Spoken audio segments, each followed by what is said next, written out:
और स्लम व्यवस्था क्या है? स्लम व्यवस्था के बारे में जानकारी लेनी है।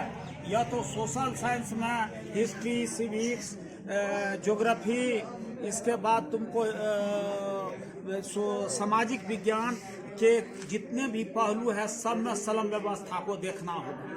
अब देखो, स्लम व्यवस्था की उत्पत्ति की जहाँ तक बात है तो स्लम व्यवस्था की उत्पत्ति खास करके औद्योगिक क्रांति के बाद हुई। औद्योगिक क्रांति के बाद इसलिए जो उसमें औद्योगिक क्रांति जब हुई तो उद्योग में नौकरी तुम लोग जाओ।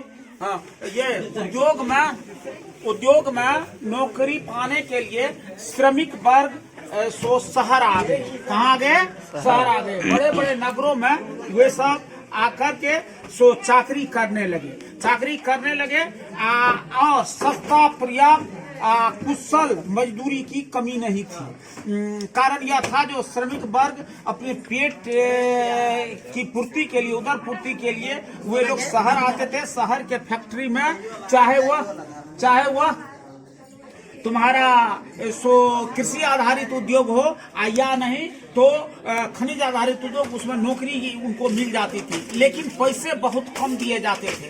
पूंजीपति के द्वारा उसका काफी शोषण होता था, आर्थिक रूप से शोषण होता था। और जब वह ये करते थे तो स्थिति यह होती थी जो जब आपको लोगों के जीवन का भोजन, वस्त्र, आवास मूलभूत समस्याएं हैं और इसकी पूर्ति के लिए वे लोग शहर आते थे, शहर में काम करते थे। भोजन वस्त्र आवास के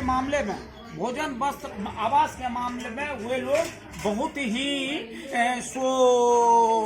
विपन्नता की स्थिति में जीते थे। हाँ, क्या कैसे होता था विपन्नता की स्थिति? सुनो, वह उसको बहुत कम पैसे मिलते थे और रहने के लिए जो आवास होता था उसमें उत्कृष्ट प्रकार की कोई सुविधा नहीं होती थी। अनेक समस्याएं रहा करती थी। नहीं सूर्य का प्रकाश आता था, नहीं पानी की सप्लाई होती थी, शौचालय तक की व्यवस्था बहुत ज्यादा नहीं थी। जैसे तैसे वो लोग मतलब यह समझो ना, जो स्लम व्यवस्था जो थी वह ये विश्व स्तर पर एकदम दुभर जिंदगी, जानवर का जिंदगी जीता था। उद्योग में काम करने वाले मजदूर वर्ग को बहुत कम पैसे दिए जाते थे। वह उधर की पूर्ति करेगा कि आवास में लगेगा, ये उनके लिए समस्या थी। माने उद्योगपति के द्वारा या पूंजीपति के द्वारा उसका आर्थिक रूप से शोषण होता था। और यह औद्योगिक क्रांति के बाद खास करके हुई है और यह एक विश्व स्तरीय घटना थी और विश्व में सब जगह उनका शोषण होता था। उद्योग में काम करने वाले श्रमिकों का वो लोग एकदम गंदी बस्ती बनाकर रखता था। गंदी बस्ती बनाकर रहने का मतलब हुआ था वही बात जो एकदम अंधियारी गली की तरह दिखाता था। जाने के लिए सड़क अच्छी बिल्कुल नहीं, इसके बाद पानी का सप्लाई नहीं, बिजली नहीं, सूर्य का प्रकाश तक नहीं, शौचालय की व्यवस्था नहीं, ये सब थी।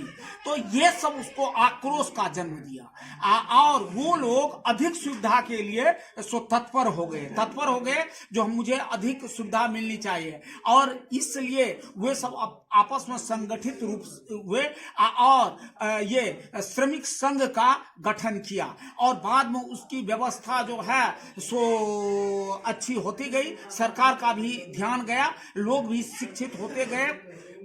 तुमको जानकारी होना चाहिए, भारत के बंबई में जो धारावी बस्ती है, गंदी बस्ती है, स्लम व्यवस्था का ही यह एक अच्छा उदाहरण है और वहां वह रह रहा है एकदम बिल्कुल कमजोर स्थिति में। इस तरह से स्पष्ट हो जाता है जो स्लम व्यवस्था जो था वह औद्योगिक मजदूर को रहने के लिए गंदी आवास की व्यवस्था थी जो जिसमें किसी प्रकार की सुविधा नहीं रहा करती थी और वही लोग संगठित होकर के आपको निर्माण क्या है, पहले श्रमिक संघ का अधिक सुविधा के लिए।